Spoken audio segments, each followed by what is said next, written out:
चरण नित से ये दुख दर्द भाव के सब मिटे।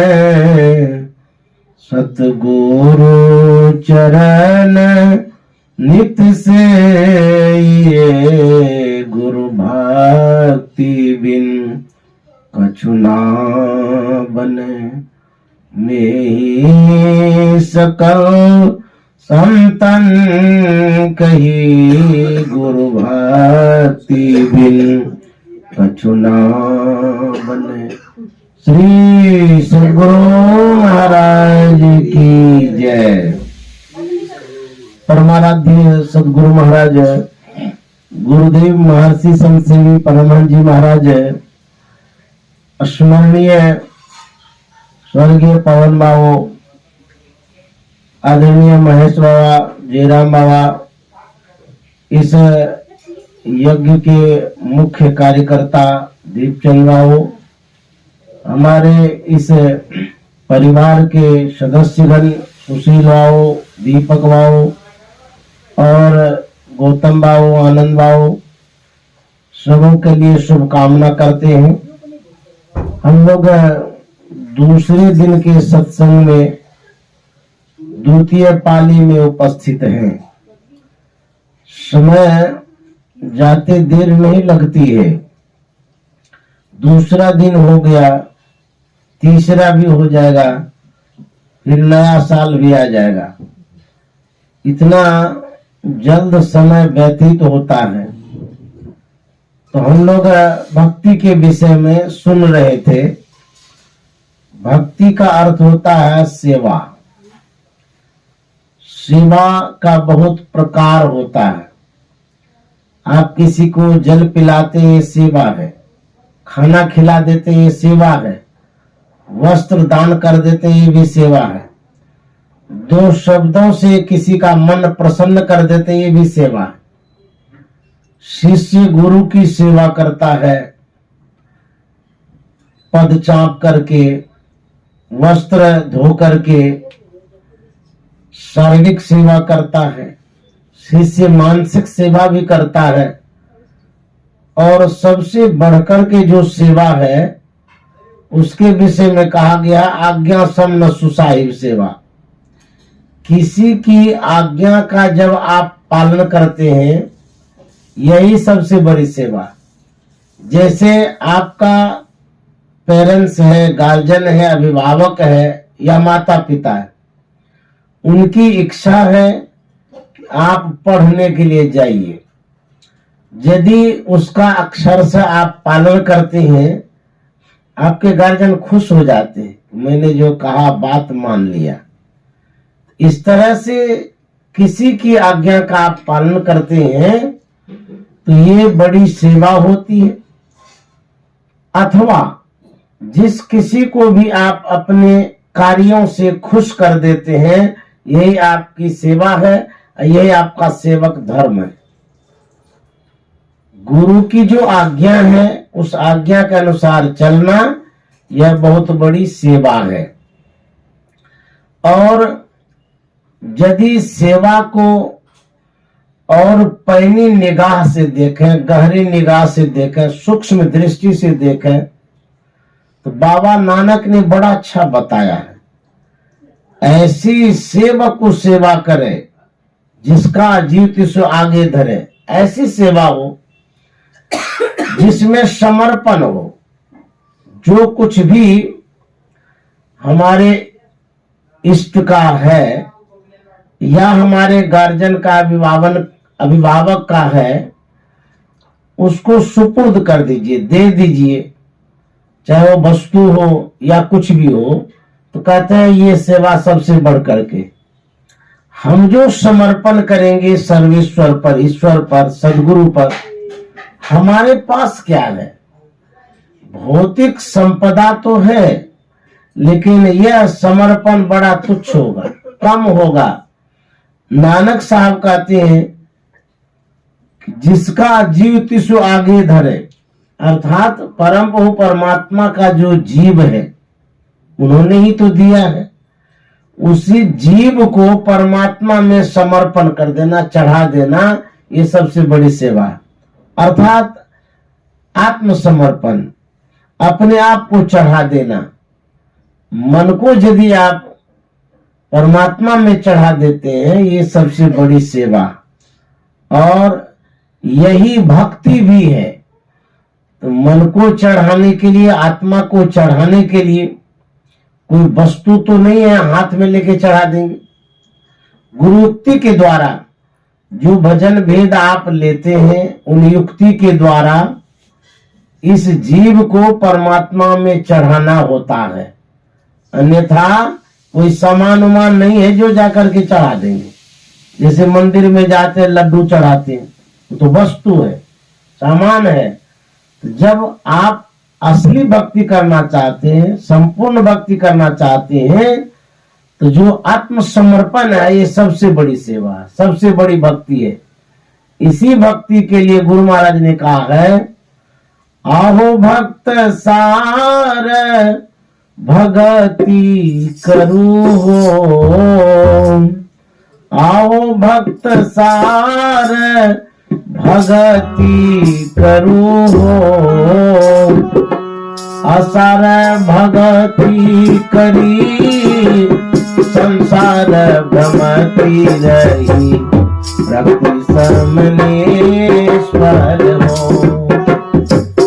असार भगति करी संसार भ्रमती रही, भक्ति श्रमणेश्वर हो।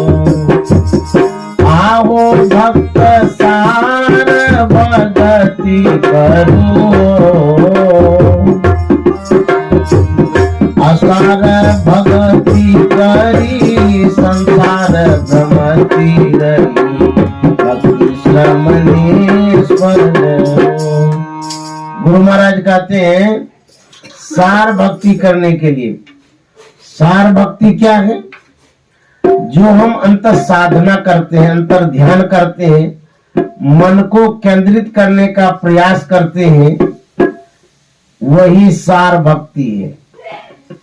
अथवा जो हम बाहर में पूजा करते हैं, पानी चढ़ाते हैं, जल चढ़ाते हैं, फूल चढ़ाते हैं, अक्षत चंदन आदि के द्वारा जो पूजा करते हैं, यह भी एक भक्ति है।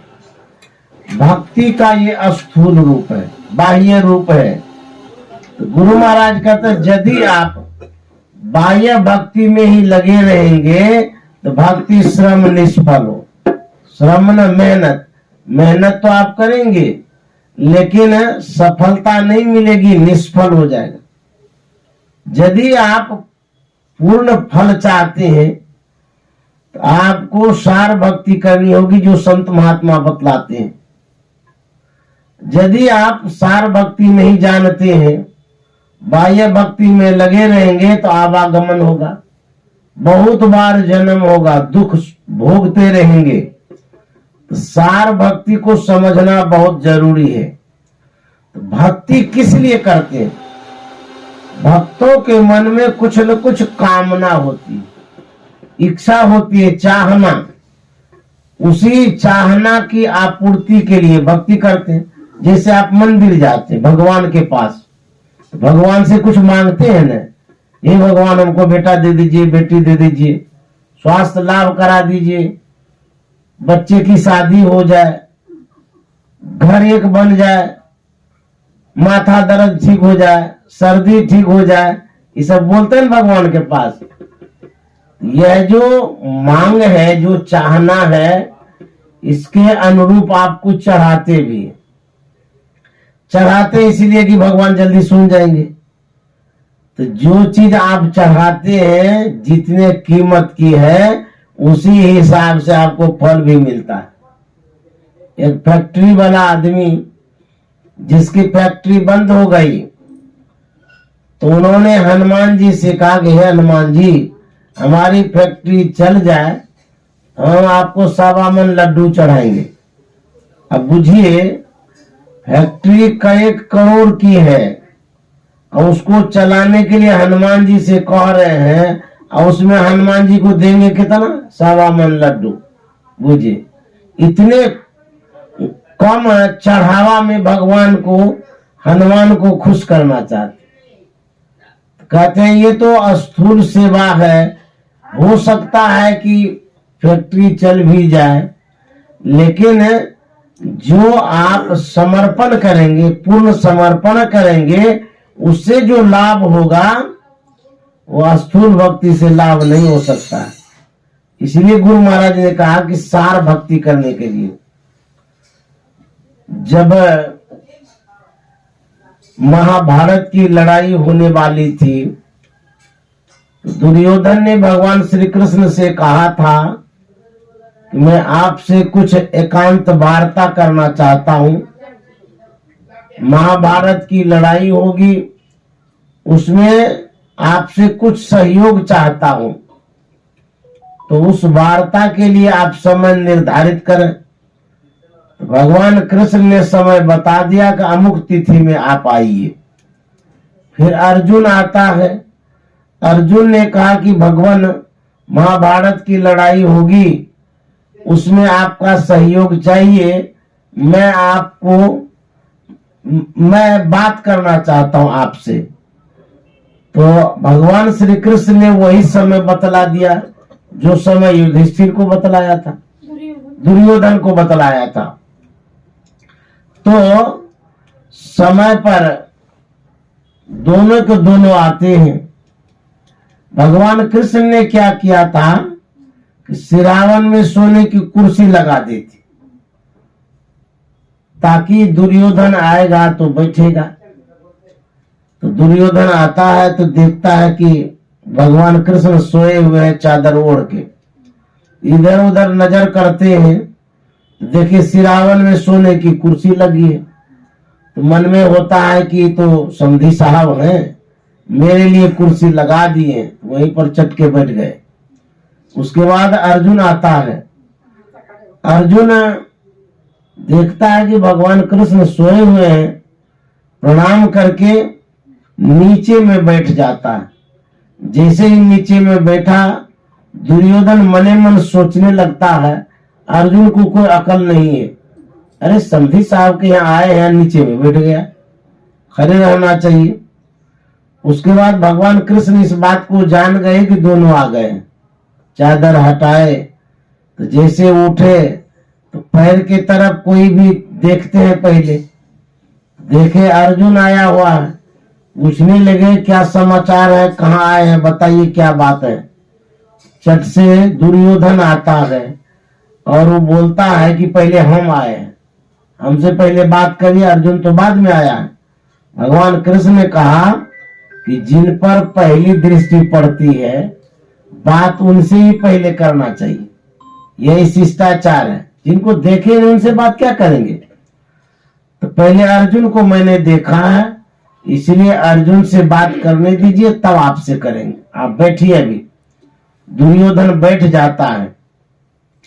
उसके बाद अर्जुन से पूछने लगता है कि बात क्या है, बताइए। अर्जुन ने कहा कि अभी महाभारत की लड़ाई होगी, उसमें आपका हेल्प चाहिए, मदद चाहिए, सहयोग चाहिए, इसी निमित्त मैं आपके पास आया हूं। भगवान श्री कृष्ण ने कहा कि जब मैंने बलदाऊ से ये बात कही कि ये लोग बात करना चाहते हैं तो क्या करें, तो बलदाऊ जो बलराम हमारे भाई है, बड़े भाई, उन्होंने हमको बताया है कि सब आपस में विवाद है और सब तो हमारा कुटुंब परिवार ही है, किसी के पक्ष में लड़ना ठीक नहीं है। जिसके पक्ष में रहेंगे वो तो प्रसन्न हो जाएंगे, विपक्ष में रहेंगे तो नाखुश हो जाएंगे। इसीलिए आ रहे हैं तो बात कर लो, लेकिन किसी के पक्ष में लड़ना हम लोगों को नहीं है। तो भगवान कृष्ण ने कहा कि बलदाऊ ने तो कहा है लड़ने के लिए, नहीं, हम तो लड़ नहीं सकते हैं। तब भगवान कृष्ण ने कहा कि दो ऑप्शन है, दो रास्ता है। कौन सा? एक मेरी नारायणी सेना है, दूसरी ओर मैं हूं। नारायणी सेना अस्त्र शस्त्र से लड़ाई लड़ेगी। जिस ओर मैं रहूंगा अस्त्र शस्त्र नहीं उठाऊंगा, निहत्था रहूंगा।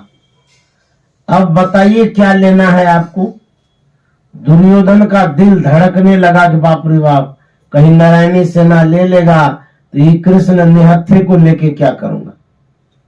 तो अर्जुन तुरंत कहता कि भगवान मुझे आप ही चाहिए। तब दुर्योधन शांत हो गया, बोले भले हुआ, निहत्था को लेंगे तो इससे क्या काम होगा, नारायणी सेना लेंगे तो युद्ध लड़ेगी, विजय हमको मिलेगी। भगवान कृष्ण ने कहा कि अर्जुन तू लड़ाई लड़ेगा महाभारत का।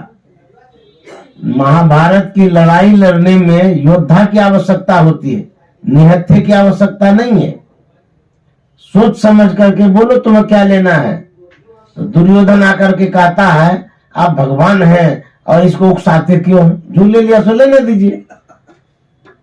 भगवान कृष्ण ने कहा आप चुप रहिए, पहले इनसे निपटने दीजिए, उसके बाद आपसे बात करेंगे। अर्जुन से कहा कि सोच समझ करके बोलो तुमको क्या चाहिए।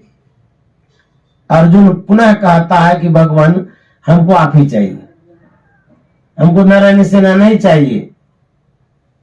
तो दुर्योधन ने कहा कि अब हो गया ना, 2 बार तो कह दिया, अब इसको मत उकसाइए, जो कह रहा वही दे दीजिए।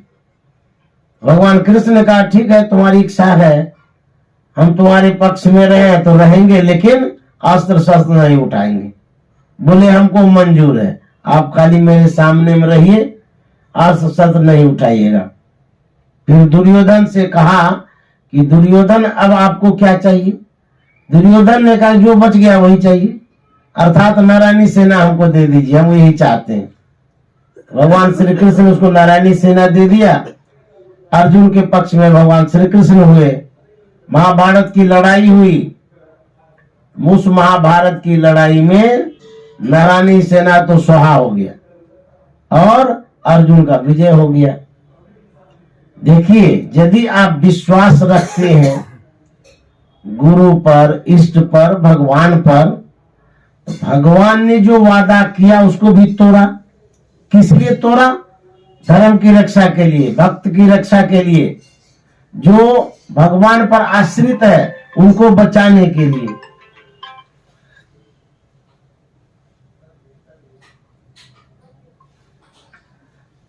भक्त की रक्षा के लिए भगवान ने पहिया उठा लिया था, जबकि कहे थे कि हम अस्त्र शस्त्र नहीं उठाएंगे। यदि आप भरोसा विश्वास रखिएगा, भक्त रहेगा, तो आपके लिए भगवान वादा भी तोड़ देंगे, प्रतिज्ञा भी तोड़ देंगे और आपकी रक्षा करेंगे। इस तरह से अर्जुन विजयी होता है। भगवान जिसके पक्ष में है उसकी विजय होती है। तो भक्ति यदि आप करते हैं, आपको विश्वास है, भरोसा है, श्रद्धा यदि है, तो भगवान आपके पक्ष में है और विजय आपकी होगी। इस तरह से भक्ति के रास्ते में विश्वास की आवश्यकता है। बिनु विश्वास भक्ति नहीं, ते बिनु द्रवय न राम, राम कृपा बिनु जीव सपनों ल विश्राम। गुरु महाराज ने कहा है एक बाह्य भक्ति होती है, एक आंतरिक भक्ति होती है। हम पैर को काट करके चल नहीं पाएंगे, हम गला काट करके जीवित नहीं रह पाएंगे। जो स्थूल भक्ति है वो पैर के समान है और जो सूक्ष्म भक्ति है वो गला के समान है। चलने के लिए पैर चाहिए, जीने के लिए गला चाहिए। जब आप भक्ति के रास्ते पर चलना चाहते हैं, स्थूल सगुण साकार की आवश्यकता है। यदि आप स्थूल भक्ति नहीं करते हैं तो कोई अवलंब ही नहीं मिलेगा मन को, तो आप अंतर में कैसे प्रवेश करेंगे? तो बाह्य भक्ति जरूरी है। उसके बाद जब अवलंब आपको मिल जाएगा, आधार मिल जाएगा, तो अंतर की भक्ति करेंगे। कोई भी बच्चा वो या हर सही दुर्गा ही पढ़ता है, मनोहर पोथी पढ़ता है, यदि उसको पढ़ने में अच्छा लगे, स्कूल भी अच्छा है, टीचर भी अच्छा है, वह विद्यार्थी कहे कि हमको मनोहर पोथी पढ़ने में बड़ा अच्छा लगता है, यही पढ़ते रहेंगे, उस मनोहर पोथी को छोड़वे न करे, तो आगे का ज्ञान होगा उसको? दूसरे वर्ग का, तीसरे वर्ग का, चौथे का ज्ञान होगा? कभी नहीं होगा। हम पकड़े ही रहेंगे मनोहर पोथी को, छोड़ना तो पड़ता है आगे के लिए। अच्छा, कोई कहेगा हम मनोहर पोथी पढ़वे न करेंगे, फिर दूसरा तीसरा का उसको ज्ञान ही नहीं होगा। मनोहर पोथी पढ़ना भी जरूरी है और मनोहर पोथी पढ़ने के बाद छोड़ना भी जरूरी है आगे बढ़ने के लिए। उसी तरह से जो सगुण भक्ति आप करते हैं, मूर्ति की पूजा करते हैं, देवता की पूजा करते हैं, गंगा स्नान करते हैं, लड्डू चढ़ाते हैं, जल चढ़ाते हैं, तुलसी की पूजा करते हैं, गाय को गुड़ खिलाते हैं, ये सब जो पूजा है स्थूल पूजा है, बाह्य पूजा है। इसी पूजा के द्वारा आप आगे बढ़ेंगे, इसी पूजा में यदि रहेंगे सब दिन, तो आपकी भक्ति पूरी नहीं होगी। छोड़ना तो पड़ेगा ही। इसीलिए स्थूल भक्ति को छोड़ करके हम लोग सूक्ष्म में जाते हैं, लेकिन स्थूल भक्ति का अवलंब लेते हैं प्रारंभिक अवस्था में, उसके बाद सूक्ष्म में प्रवेश करते हैं।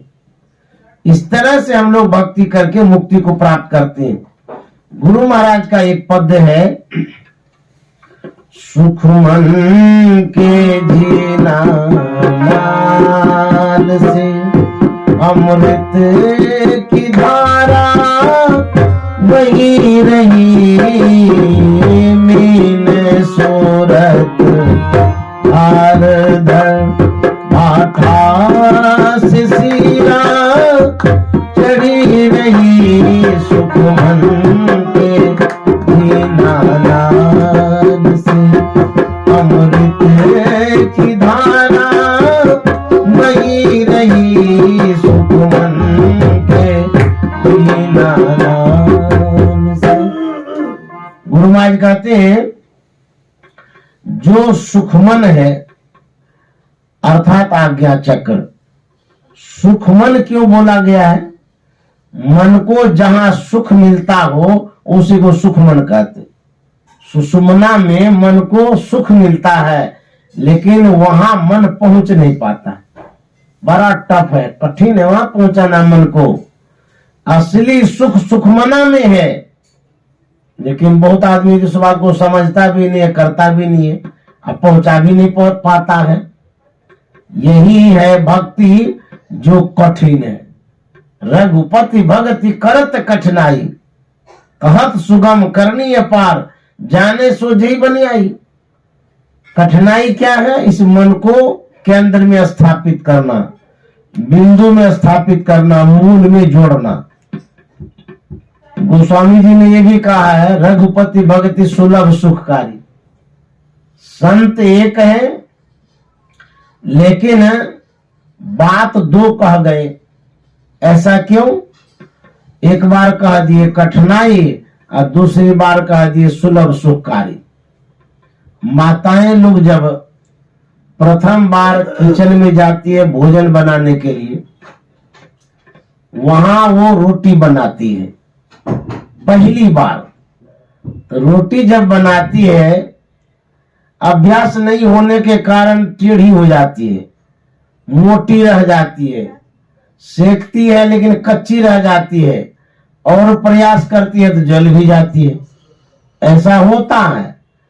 जब उसको बनाती है तो ये कठिनाइयां आती है, लेकिन यदि वो पेशेंस रखे, धैर्य रखे, धीरज से वो अभ्यास करते रहे, तब क्या होगा?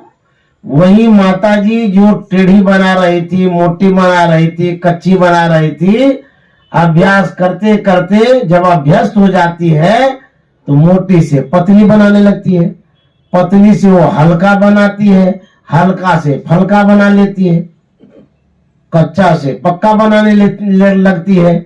इस तरह से अभ्यास करने से सुगम होता है, अन्यथा छोड़ दीजिएगा तो कठिन तो है ही है।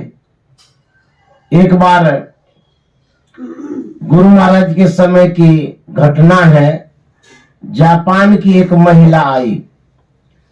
लंबी कहानी है, उस ओर नहीं जाऊंगा, लेकिन सार रूप में बता देता हूं। वह गुरु महाराज को सपना में देखती है, जबकि जापान कहाँ है, भारत कहाँ है। और भारत में भी एक से एक ऋषि मुनि महात्मा है। सन्यासियों का तो कहना ही क्या, हजारों हजार सन्यासी भारत में है। स्वप्न में देखती है, गुरु महाराज का दर्शन होता है। उनके अंदर में जो संस्कार छिपा हुआ था भक्ति का, वो जग जाता है।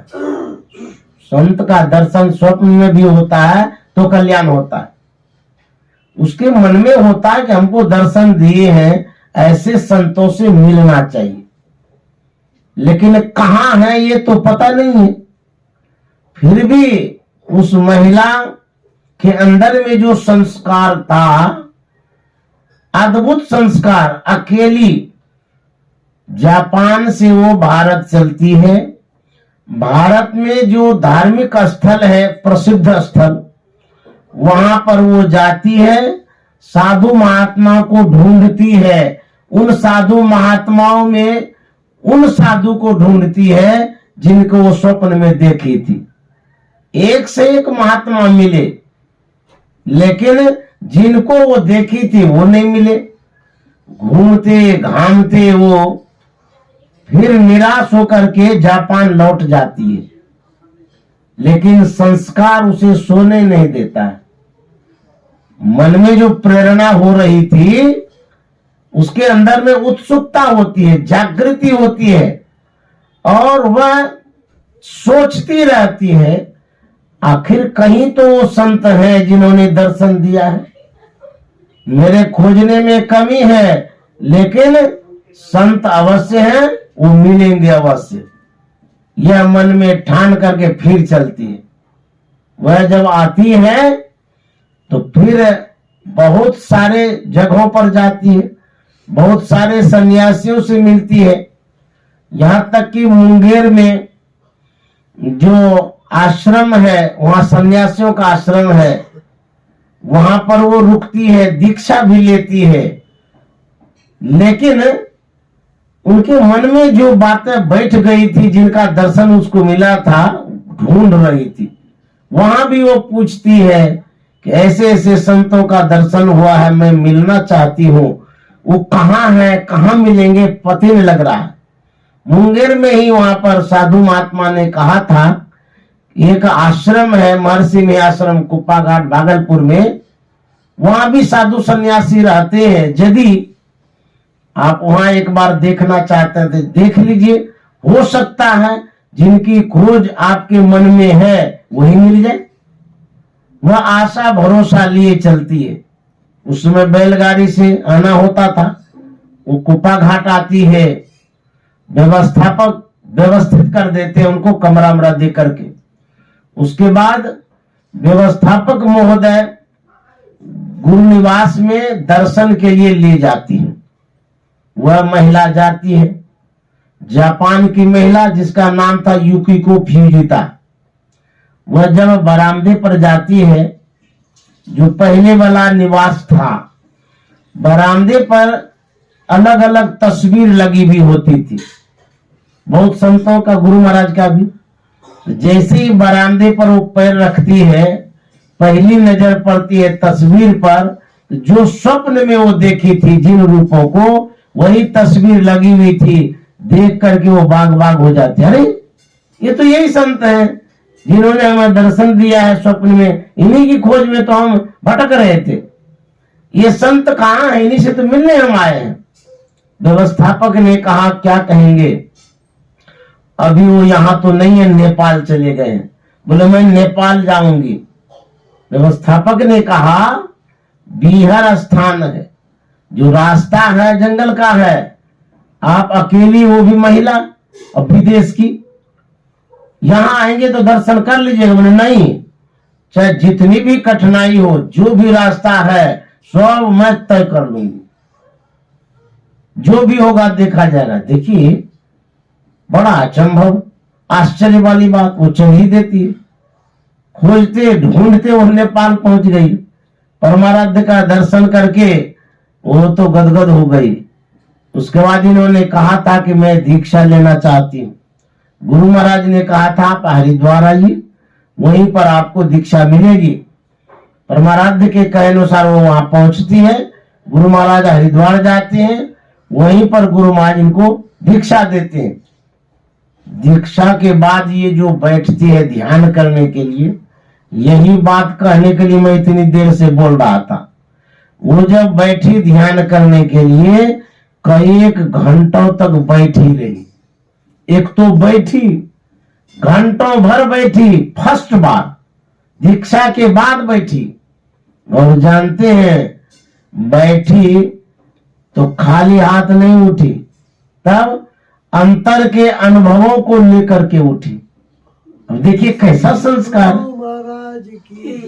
जानते हैं जब वो ध्यान से उठती है कई घंटों के बाद, पेपर पेन लेती है और जो अंतर में उनको अनुभव हुआ था, जो देखी थी, उसमें चित्र लिखती है, बनाती है और परमाराध्य के हाथ में देती है कि मैंने जो ध्यान किया मुझे ऐसा ऐसा पहली बार अनुभव हुआ। गुरु महाराज ने ये देखा, बोले बाप रे बाप, ये तो इस जन्म का संस्कार नहीं है, पहले जन्म का है। क्योंकि बैठते ही साधना की अनुभूति हो गई, ये साधारण बात है। गुरु महाराज बड़े खुश हो गए। एक बात गुरु महाराज ने पूछा था, अंग्रेजी में गुरु महाराज ने पूछा था कि आप जो ध्यान में बैठी पहली बार, आपको कैसा लगा ध्यान करने में? वह यूकी को फिजिता बोलती है very easy and very hard. Guru Maharaj ने कहा वास्तव में आपने समझा, बहुत सरल भी लगा, बहुत कठिन भी लगा। बैठी ध्यान करने के लिए उस कठिनता को कम समय में पार कर गई और सुगमता में प्रवेश कर गई और उसके बाद सफलता लेकर के उठी। यही है भक्ति का बीज, पूर्व जन्म का संस्कार, ये अंतर की भक्ति का संस्कार है। इस तरह से युकिको पीड़िता को सफलता मिली थी। तो जो संस्कार होता है उससे भी सहयोग मिलता है। उसके बाद जो हम मेहनत करते हैं, ध्यान करते हैं, ध्यान में बैठते हैं, सदगुरु से सदशिक्षा लेकर के बैठते हैं, उसका भी सहयोग होता है। पूर्व जन्म का संस्कार का सहयोग, इस जन्म का जो मेहनत है उसका भी सहयोग। उसके बाद एक इंपॉर्टेंट बात, बहुत जरूरी वाला, सदगुरु की कृपा। ये तीनों जब मिल जाता है उसको सफलता अवश्य मिलेगी, 100% की गारंटी है। समझे? दुर्लभो विषय त्यागो, दुर्लभम तत्व दर्शनम, दुर्लभा सहजावस्था, लेकिन सदगुरु करनाम बिना। विषय का त्याग दुर्लभ है, सहज अवस्था दुर्लभ है, समाधि की अवस्था दुर्लभ है, तत्व दर्शन दुर्लभ है। लेकिन यदि आपको सदगुरु मिल गए, सदगुरु की कृपा हो जाए, जितना दुर्लभ है सब सुलभ सुलभ हो जाए। सदगुरु का नाम बिना, उनकी कृपा के सामने सब सुलभ। इसलिए गुरु महाराज कहते हैं सुख मन के झीना नाल से अमृत की धारा बही रही। सुख मन के झीना नाल से अमृत की धारा बही रही। मेरे सूरत हार धर बाटा सिरा चढ़ी रही। मेरे सूरत हार धर बाटा से सिरा चढ़ी रही। सुखमन के दीना से। गुरु महाराज कहते हैं कि जो आज्ञा चक्र है, बिंदु द्वार, शिवनेत्र भी उसे कहते हैं। वहां एक महीन छेद है, उस छेद से अमृत की धारा बहती है। कितना महीन है उसके विषय में कहा गया है, क्षुरस्य धारा निशता दुरतया दुर्गम पतस्तत कवियो बदंती। छुरे के धार के समान महीन है। बुझिए इतना महीन वो रास्ता है। खन्य तीखी, खन्य में तलवार होता है, खन्य तीखी बालहु निकी, ये तू मारेगी जाना। रास्ता बहुत महीन है, तलवार के धार के समान महीन। भक्ति का मार्ग झीना रे, नहीं अचाह नहीं चाहना, चरणन लौनी ना रे। वो रास्ता बड़ा महीन है, सूक्ष्म है। बाला ग्रसत सहस्रम तस्य भागस्य भागिन तस्य भागस्य भागार्धं तत्क्षयति निरंजनम। बाल के नौक को 100,000 भाग करिए, उसका जो भाग होगा वैसा महीन वो रास्ता है। मन कैसा है? कबीर साहब कहते हैं कि भक्ति द्वारा साकरा मन ऐरावत होय। कितना डिफरेंस है, महीन रास्ता मोटा हाथी, आसमान धरती का फर्क है। कहते हैं मन ऐरावत हो रहा, कैसे वो समाओ, उसमें कैसे घुसेगा मन। ये बहुत महीन रास्ता, सूक्ष्म रास्ता है। इसी महीन रास्ते से अमृत की धारा बह रही है। कौन सी धारा है? वो ज्योति और शब्द की धारा है। कोई लिक्विड नहीं है, पानी है नहीं है। जो पंडित लोग पंचामृत बनाते हैं, घी मधु दूध आदि दे करके, वो पंचामृत नहीं है, प्रपंचामृत है। अमृत यदि है तो ज्योति और शब्द है। कहते यही धाराएं भीतर में बह रही है। मीन सूरत धार दर भाटा से सिरा चढ़ रही। महीन करना पड़ेगा मन को, जो मोटा हो गया है। मन महीन कर लीजिए तो पियो लागे हाथ। राह गई है बड़ी झीनी साधो, नैन नगर से राह गई है बड़ी झीनी साधो, नैन नगर से राह गई है।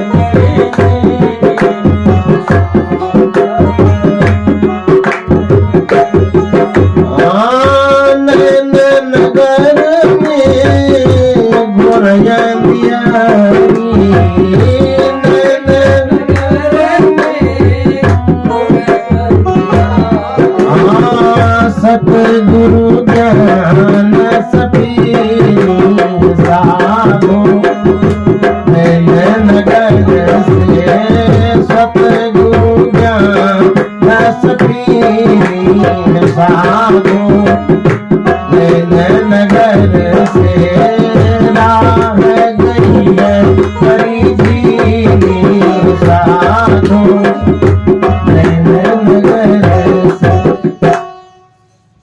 धीरज साहब कहते हैं, हे साधो, जो रास्ता गया है कहां? परमात्मा तक, वह बड़ा महीन है, बड़ा सूक्ष्म है। कहते हैं नैन नगर से वो रास्ता गया। नैन को नगर कहा गया है। नगर निगम होता है, तो नगर निगम की एक व्यवस्था होती है। जो नागरिक है उसके लिए बिजली, सड़क, स्वास्थ्य, शिक्षा प्रचुर मात्रा में, पर्याप्त मात्रा में उसके लिए पूरा करें। यही नगर निगम का काम है। हम जिस नगर निगम में रहते हैं, जीव जिस नगर निगम में रहता है, कहते हैं ऐसी व्यवस्था है का अंधकार अंधकार, कोई बिजली बत्ती नहीं, कोई पोल नहीं, कोई बिजली नहीं, कोई जनरेटर नहीं, अंधकार अंधकार है। अब उसी अंधकार में हम लोग रहते हैं। अब बुझिए तो कैसी आदत हो गई है अंधकार में रहने की, उगताते भी नहीं है। तो नैन नगर में घोर अंधियारी, घनघोर अंधकार है। और उसी अंधकार में हम लोग रह रहे हैं। कितना दिन से? कहते हैं मुश्किल में मूसा घुसा रे, जब से घुसा तभी से इसमें, जब से संसार में आए तभी से अंधकार में। हम लोग इस अंधकार में पड़े हुए हैं। इसी से उठने के लिए, ऊपर होने के लिए संत महात्मा अवलंब देते हैं। सबसे पहला अवलंब है सत्संग का। करु सत्संग भरम ग्रह टूटे, करु सत्संग भरम ग्रह, भरम ग्रह टूटे, भरम ग्रह टूटे, भरम ग्रह टूटे, भरम ग्रह टूटे, करु सत्संग भरम ग्रह, करो सत्संग भरम ग्रह टूटे, करो सत्संग। कबीर साहब कहते हैं जो अंधकार है, जिस नगर में आप रहते हैं, यदि प्रकाश चाहते हैं तो सत्संग करिए, उजाला यदि चाहते हैं तो सत्संग करिए। करो सत्संग भरम ग्रह टूटे। भरम कहते हैं संशय को, जो कंफ्यूज होते रहता है, सशंकित, मन में जो अंदेशा होता है, यह काम करें कि नहीं करें। राधा स्वामी साहब ने कहा इस नगरी में तिमिर समाना, भूल भरम हर बार, खोज करो अंतर उजियारी, छोड़ चलो नौ द्वार। हमारे अंदर में अंधकार है, कहते हैं इसमें भूल भरम होते रहता है।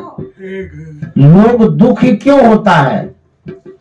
आपके घर में यदि बिजली बत्ती ना हो, आपको ठोकर लगेगी, ये ध्रुव निश्चित है। टेबल से टकरा जाएंगे, बाथरूम में गिर जाएंगे, चौकी पर गिर जाएंगे, फिसल जाएंगे, माथा में चोट लग जाएगा, नाक कान कट जाएगा। अंधकार के कारण ऐसा होता है ना।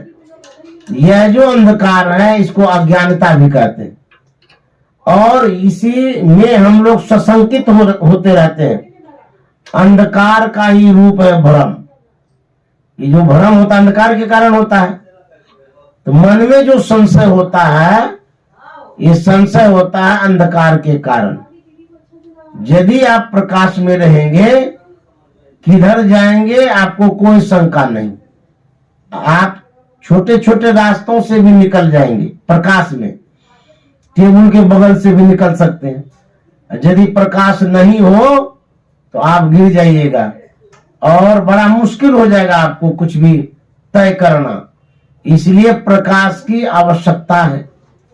प्रकाश के लिए सत्संग की आवश्यकता है। जब तक सत्संग नहीं करेंगे, बिनु सत्संग विवेक न हुई, राम कृपा बिनु सुलभ न सोई। सत्संग जब तक नहीं करेंगे तो विवेक नहीं होगा, ज्ञान नहीं होगा। यही ज्ञान प्रकाश है, और जब तक ज्ञान नहीं होगा तो आप भटकते रहेंगे। कबीर साहब ने कहा है, मोरे जियरा बड़ा यंदेसवा मुसाफिर, जही हो कोनी ओर। कबीर साहब कहते हैं मेरे मन में संशय हो रहा है, मैं किस ओर जाऊं, किधर जाऊं। संसार का एक अलग खिंचाव होता है। जो संसार में आप कारोबार करते हैं, जिस परिवार में आप होते हैं, उसका एक आकर्षण होता है, खिंचाव होता है। यदि आप भगवत भजन करते हैं, ध्यान करते हैं, तो परमात्मा की ओर से भी खिंचाव होता है। जैसे चुंबक आप ले लीजिए, दो चुंबक के बीच में सुई रख दीजिए, बिना अवलंब की वो सुई लटक जाएगी। ऐसे दोनों चुंबक सटाते रहिएगा तो दोनों चुंबक का जो आकर्षण होगा, जो खिंचाव होगा, उसके बीच में सुई उठ जाएगी, ऊपर लटकने लगेगी। ठीक उसी तरह से जब आप परमार्थ की ओर पथ बढ़ाते हैं, संसार खींचता है, क्योंकि संसार का लगाव जन्मों जन्म से है, जल्दी नहीं छूटता है। और परमार्थ का भी संस्कार है आपके अंदर में, लेकिन परिस्थिति क्या होती है, उस खींचातानी के बीच में हम पड़ जाते हैं, साधक पड़ जाता है, संशय होने लगता है किधर जाए, क्या करें नहीं करें। वैराग्य जब होता है तो घरवार परिवार छोड़ करके जाते हैं, लेकिन जब आप जंगल चले जाते हैं, परिवार का जो मोह ममता है मन को खींचता है। शरीर से तो आप सुदूर चले गए, लेकिन मन का जो प्लेटफॉर्म है वो सबका एक होता है, वही खिंचाव होता है मन का। आप कहीं भी चले जाते हैं लेकिन मन का खिंचाव होता है। तो मन का खिंचाव होने से कभी कभी तन का भी खिंचाव हो जाता है। कहते हैं मन जाए तो जाने दे, तू मत जाए शरीर, एक आत्मा बस करे कह गए दास कबीर। यदि मन का खिंचाव होता है तो शरीर को कम से कम स्थिर रखिए। शरीर यदि नहीं जाएगा, मन यदि गलत दिशा की ओर ले जाता है तो बच जाइएगा। मन जाता है तो रोकिए, शरीर को कम से कम स्थिर रखिए। इस तरह से मन का खिंचाव होता है। इस मन को सूक्ष्म करने के लिए, महीन करने के लिए गुरु महाराज अवलंब देते हैं, बताते हैं। गुरु मंत्र जप गुरु ध्यान कर, गुरु सेव कर, अति प्रीति कर।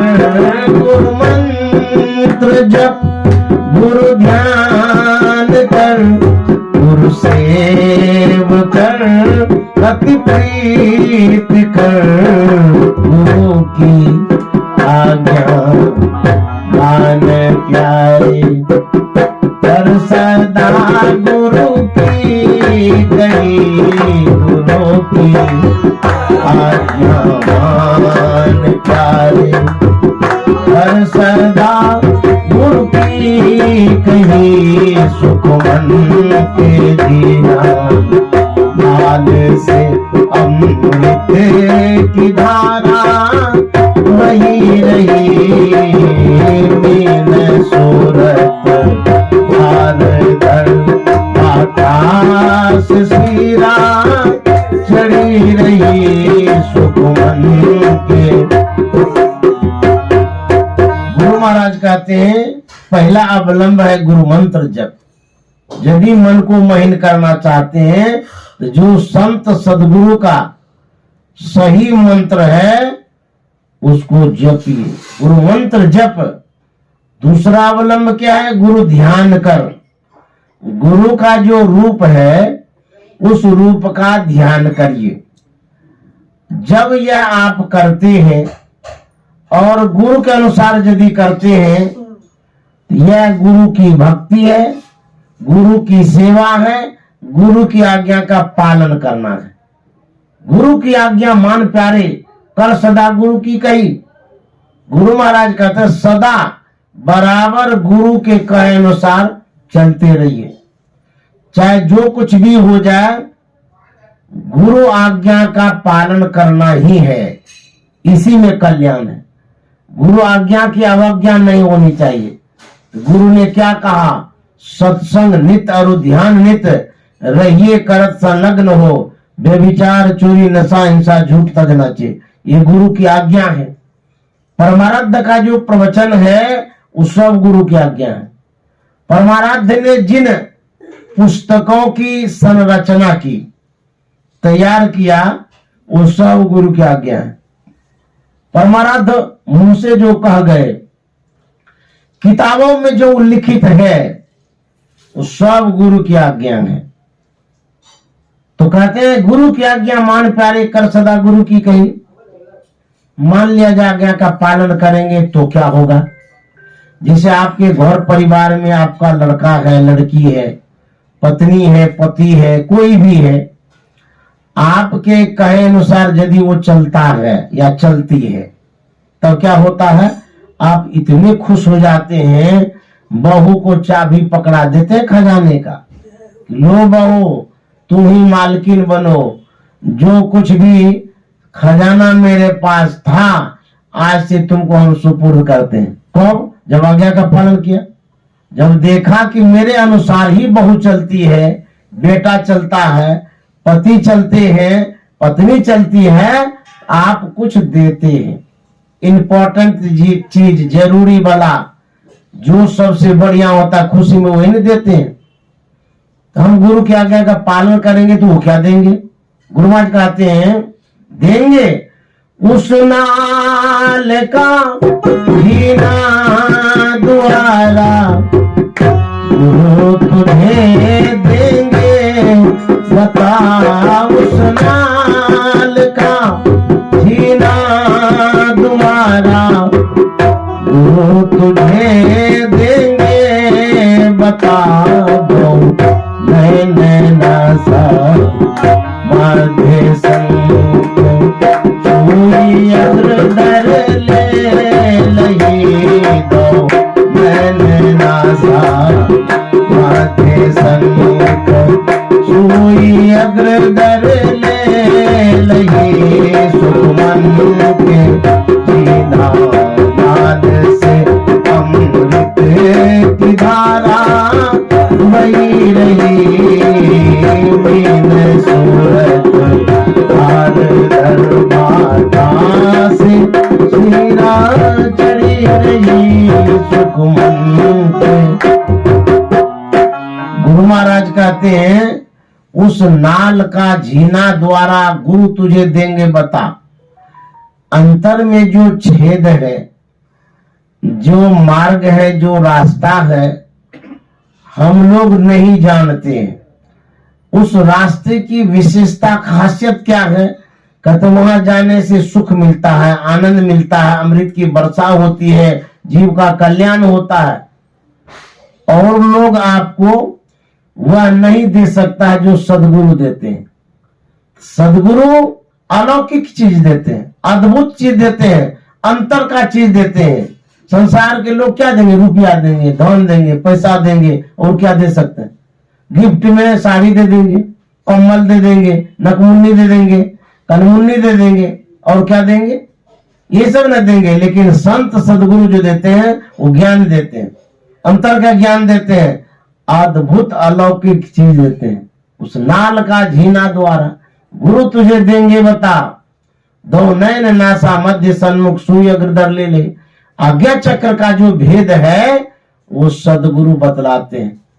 अधर डगर को सतगुरु भेद बतावे हुआ, अधर डगर को सतगुरु भेद बतावे हुआ, अधर डगर को। अधर मन कहते नहीं तो अधरे में लटक गए। अधर में बीच, मध्य, पॉइंट, जो बीच वाला है स्थान उसको आज्ञा चक्र कहते हैं, उसी को अधर डगर कहते हैं। बीच का जो रास्ता है उसका भेद संत सदगुरु बतलाते हैं। सदगुरु भेद बतावे हो रामा अधर डगर के, और कोई नहीं बता सकते हैं। उस रास्ते पर यदि चलेंगे आपको सुकून मिलेगा, सुख मिलेगा, शांति मिलेगी, ऐसा संत सदगुरु कहते हैं। अंतर का रास्ता है, यही मूल भक्ति है, सार भक्ति है। इसी भक्ति से कल्याण होने वाली है, नहीं तो कल्याण नहीं होगा। इसलिए हम लोगों को चाहिए सच्चे सदगुरु का ज्ञान लेकर के जो अंतर का मार्ग है उस मार्ग पर चलें। इन्हीं शब्दों के साथ वाणी में विराम। श्री सदगुरु महाराज की जय।